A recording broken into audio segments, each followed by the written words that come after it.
Hello everyone and welcome to the second session of our Digital V-Days 2024. My name is Son and I will moderate this webinar today. We are very pleased that you took the time to participate in our Digital V-Days. So the topic of today's session is Engineering Cool, Troubleshooting in Thermal Design of Electronics. Our speaker today is Antonio Agapito, who is working as a product manager at Würth Elektronik eiSos. Tony, good morning. Cool to have you here. Thank you for the introduction, Silas. Before we start the webinar, I would like to give you some informations. First of all, you will all be muted during the session today. This means that you cannot ask us questions via your microphone, but you have the opportunity to ask your questions in the chat. So after the presentations, it will be about 30 minutes long, we will start a short Q&A session and then Tony will answer your questions. After the session today, you will all receive the link to the recording as well as to the presentation in the next days via email. So now I will hand over to you, Tony. Yeah, thank you. I wish you an exciting webinar. Yeah. So thanks again, Silas, for the introduction. Yeah, so I will jump into the topic. Engineering Cool, Troubleshooting in Thermal Design of Electronics. And first, I would like to discuss about understanding the thermal design challenges. The tendency of electronics in the last decades has been the miniaturization of electronics. In the past, computers used to fill out entire rooms, and with the decades past, it has been decreasing and decreasing in size, and now computers can even fit into a credit card. Yeah, these tendencies are switching the power density and the frequency. They will keep increasing in the near future, and since the components will need less and less voltage to operate, the power loss will be smaller, but that doesn't mean that they will not be as power dense as they are today. They will be more power dense, and this will generate a lot of heat. Meaning that in the future we will need lots and lots of thermal design techniques to get rid of this heat. Why so? Because the relative lifetime of electronic components, by having just a mere 20 degrees temperature increase, it loses about 60% of their relative lifetime, because of the mechanical stress that they suffer, because they are not made of seamless materials, but more because they are done with a combination of different materials to get their properties. This creates that there are cracks and fractures in the internal layers.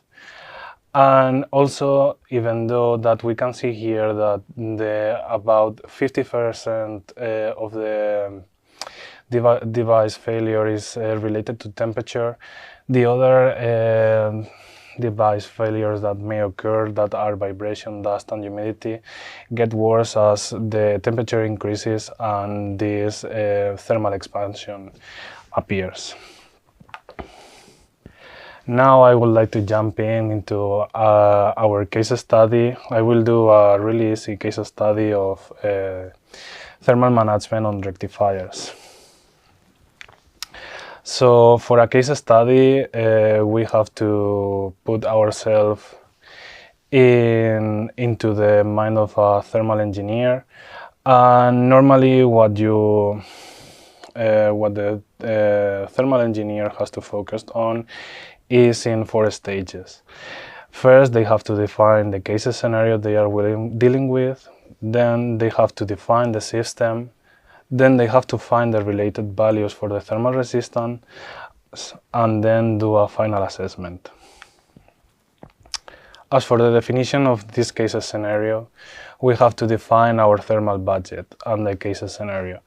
We have to define the airflows, we have to define the different ambient temperatures, we have to define the different thermal interface materials that can be a good option here. We can define which heat sinks, and so. As for the definition of the case scenario, these are the ones we are going to be using for this case study. Since it is a rectifier, for the thermal interface material selection, it's a really easy starting point. Normally, rectifiers work best with thermal insulating, electrically insulating thermal pads. And in our portfolio, we have the 1.6 and the 3.5 watts per meter Kelvin of thermal conductivity.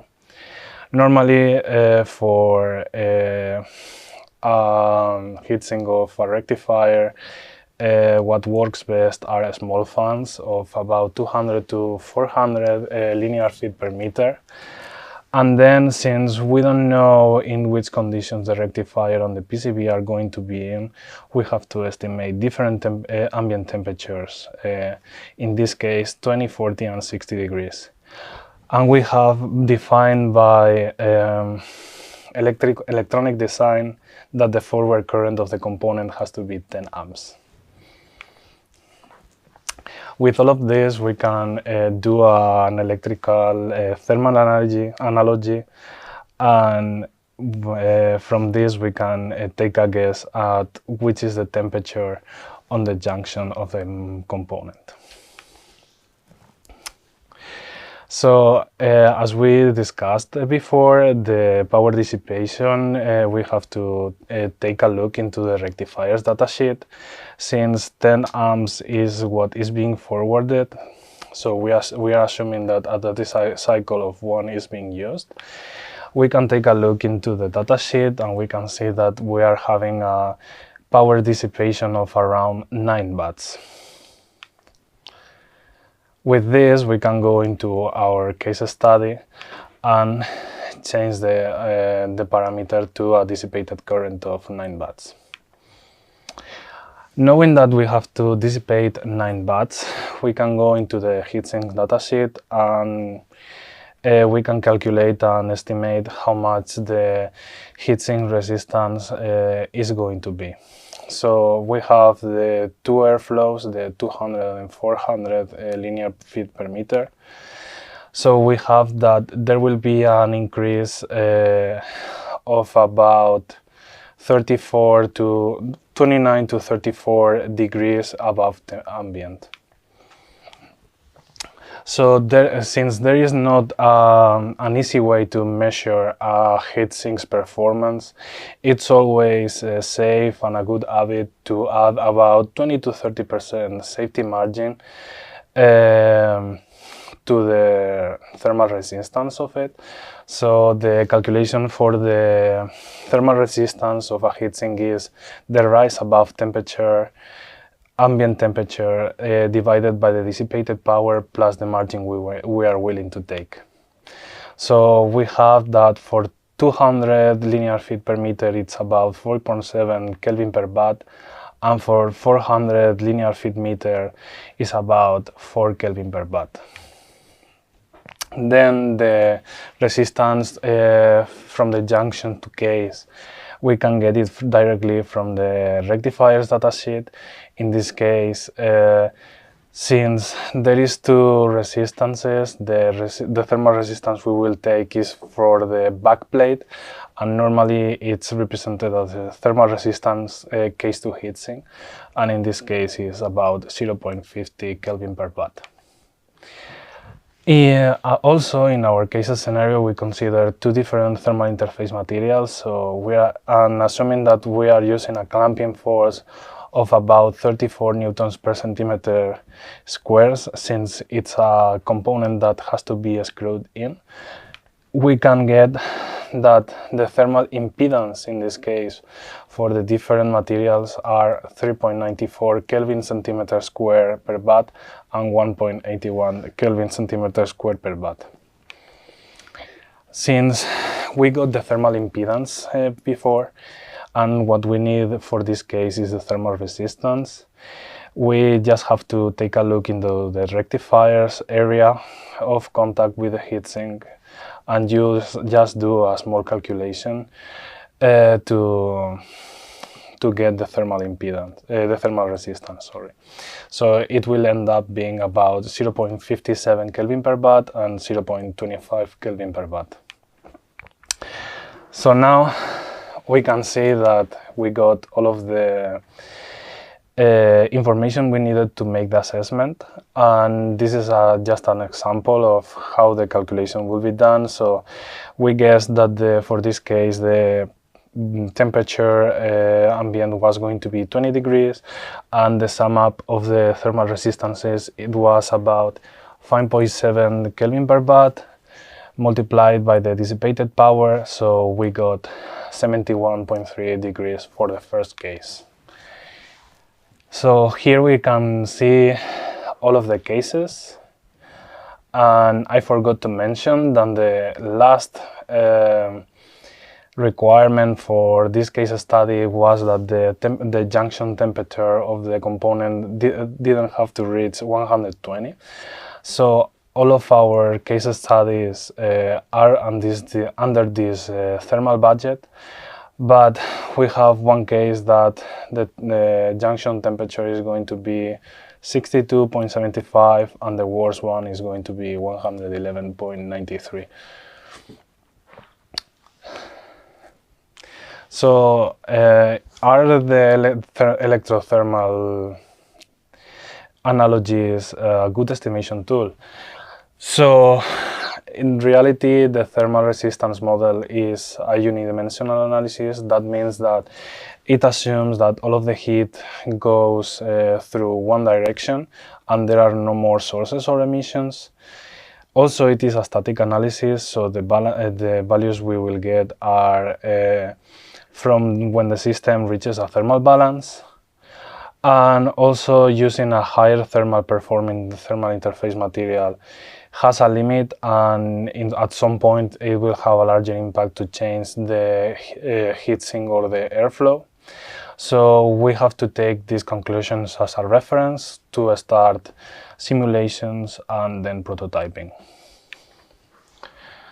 And with that, I would like to jump into best practices in thermal design and troubleshooting.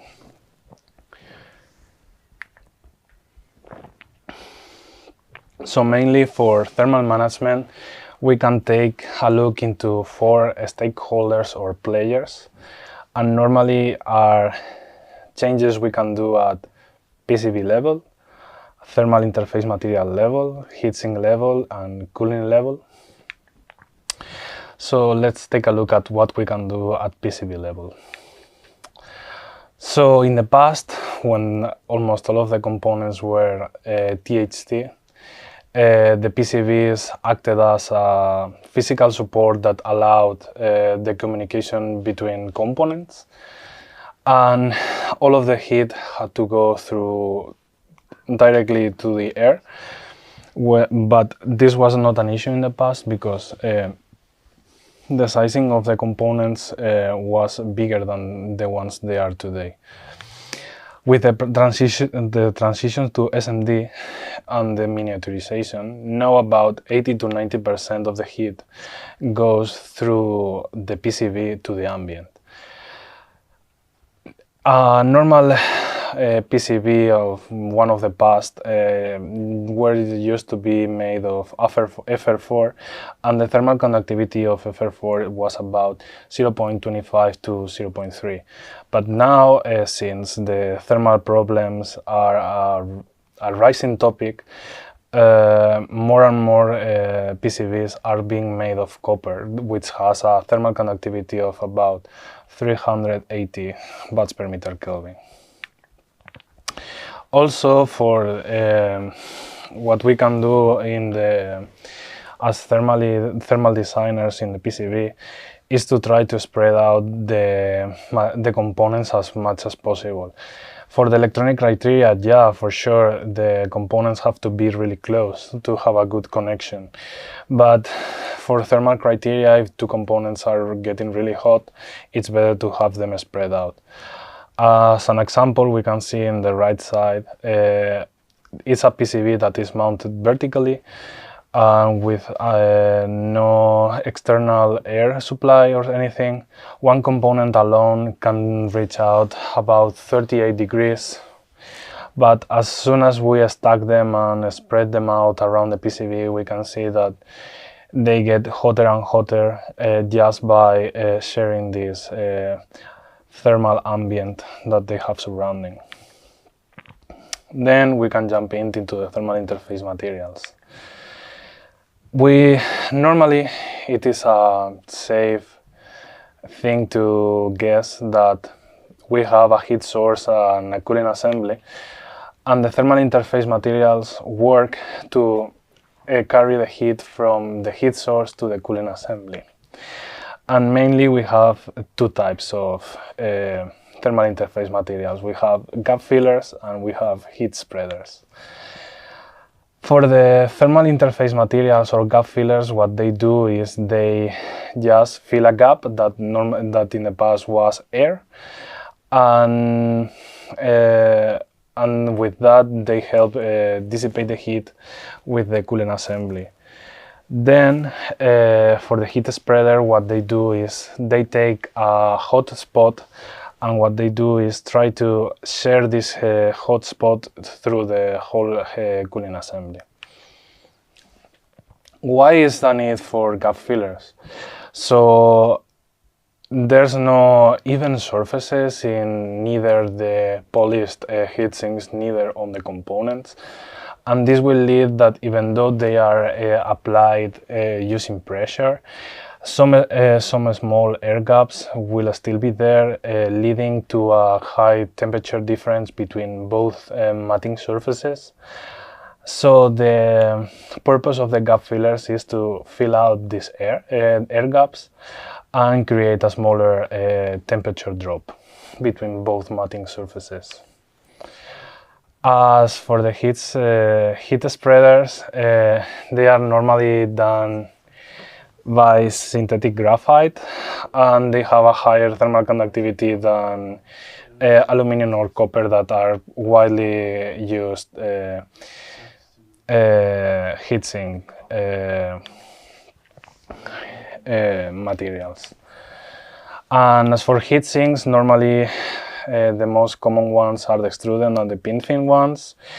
The extruded ones are the ones that where we know that the airflow is coming from, and the pin fin are the ones that where we don't know where the airflow is coming from.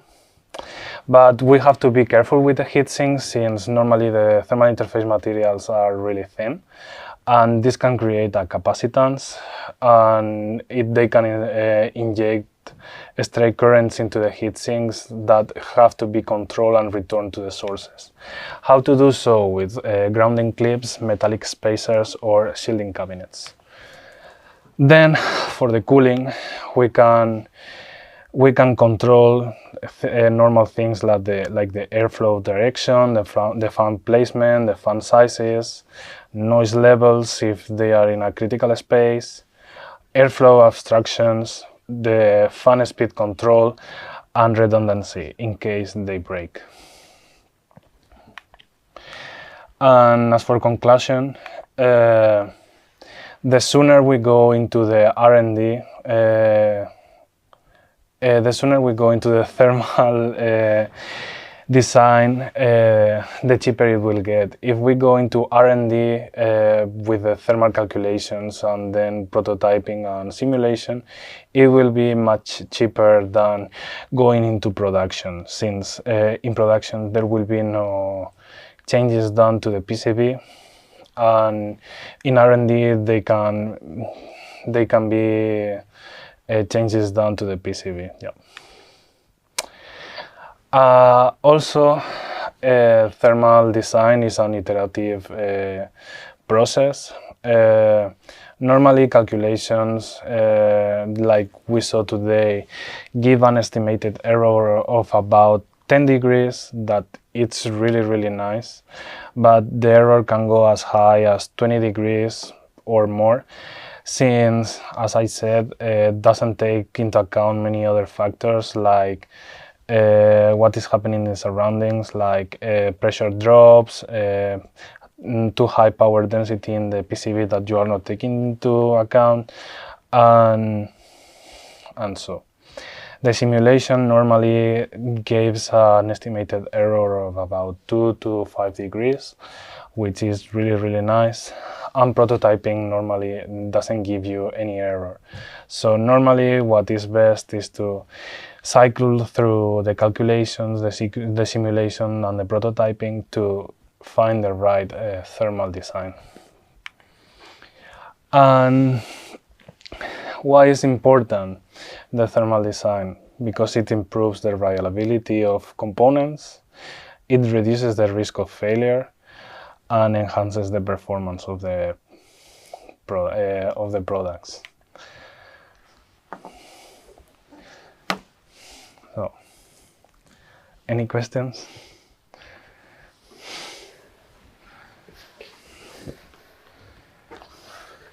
So, thank you, Antonio, for your interesting presentation. Now we will come to your questions. I will see we have a lot of questions. Yeah, I would say we can directly start with the first question.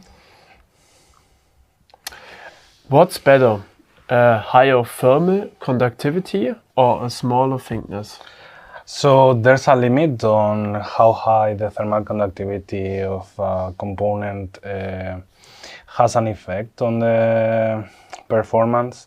So normally it's better to try to reduce the gap, because also for the budget, the cost budget of the design, it will be much cheaper than the thermal conductivity one.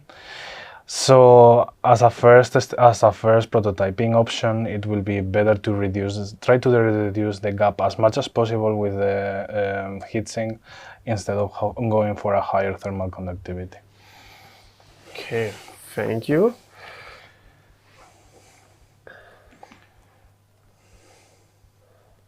Yeah, now you will see the handout. You can already download it, check it. Some informations. You can download it here on the button on the right side. So now I would say next question. Where's the limit on manual calculations? So the limit on manual calculations are when we start having really dense meaning in power PCBs. So normally the manual calculation work best is when we only have a couple of components, like 3 maximum or 4 in a PCB that get hot, and they are not so close together. But even then, there are other ways to do manual calculation. It was just an example with only one component. Normally they can be done doing the same analogy, but instead of being in series, the different components will be in parallel, but they are more time consuming. Okay, thank you. Then come to the next question. It's from Harry. Are they not effectively the same? Sorry. It's from the folie 15 to 17, you know. One moment, sorry. Which one? 15 to 17, yeah. Here? Yeah. So yeah, no, for the calculation they are effectively the same, but resistance decrease of about 0.7 Kelvin per watt it's effective enough to drop the temperature significantly. Only multiplying 0.7 by 9, it's about 7 degrees. So the temperature difference between one calculation and the other will be roughly 7 degrees. Thanks. Then we come to the next. Next question. How does protective varnish influence the heat dissipation and the aging of the components, as many companies are using this material? So as far as I know, varnish doesn't have a really good thermal conductivity, but thermal conductivity is not always the same, as I said before. Normally these varnish are applied in a very thin layer around the component. So the thermal resistance they have on the final design, it will have not much effect. So they are mostly for protection against dust and humidity. And there is not much effect, and also there's studies on how to increase the thermal conductivity of these varnishes, but also the resistance that we can see in the components that I see normally are taking into account the varnish. Okay, thank you. Then we come to the next question. Do you have any recommended simulation tools? Best case, easy to use? So there's a couple of them. What we do and what we provide as Würth Elektronik, we have our simulation models available for ANSYS. It's a widely used tool for EMC and thermal simulations, but there are other simulation tools like FlowTherm and so. It's a quick look, but I cannot give you an exact answer on that. Easy to use, all of them are fairly straightforward. Okay, thank you. Then next question. Do you have standard extruded heat sink? As the time of this video, not. Okay.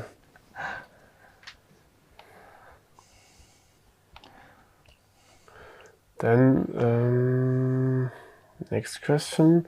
How to remove heat from moving components? So depends on how much the component moves.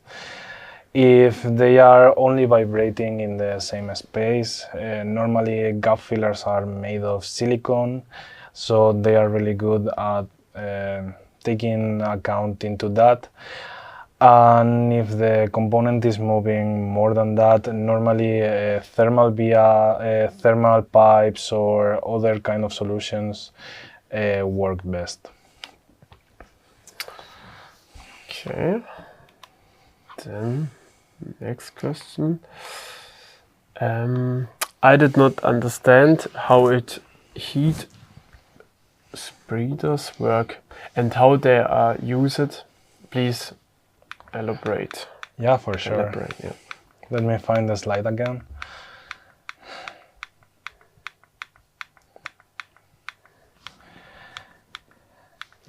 So normally cooling assemblies are made of steel, which has a low thermal conductivity of about 45 watts per meter Kelvin. And when we interface a component with another gap filler, what we are doing is we are creating a hotspot in this housing or cooling assembly. since it has a low thermal conductivity, it will take quite a while to get rid of this heat, creating a thermal problem. With the heat spreader, what we are doing is trying to even the temperature across the whole cooling assembly and or housing, and what we will have is, instead of having a hotspot, we will have an even distributed temperature around it, which will help with the dissipation of the temperature. Okay, then next question, this one. Recency bias. What are the cost relations versus the effectiveness in terms of thermal conductivity increase between plugged field and non-plugged wires? This one I will have to answer to you via email, sorry. Yeah, no problem. So next question. What about the potting material? Are the potting material used for heat dissipation? Yeah, there are potting materials that are used for heat dissipation, and they really work really well, because also what they are meant for is to protect all of the components in place, so also no dust and no humidity will get into the components. So there are some options that are really good, but they are not cost effective normally, and they are a hassle to apply. So it's something you have to take into account into doing the whole design. Okay. The next question, slide 8. Hi, can you add a source material calculations for the relative lifetime on electronic components, slide page 8. Yeah. I have previously seen calculations where the lifetime is halved for each increase of 10 degrees. I think this one. Yeah. Yeah, for sure. I will share it after the presentation. I don't have it at hand at the moment, but I will, for sure. Okay, cool. But yeah, we can see here. It's okay.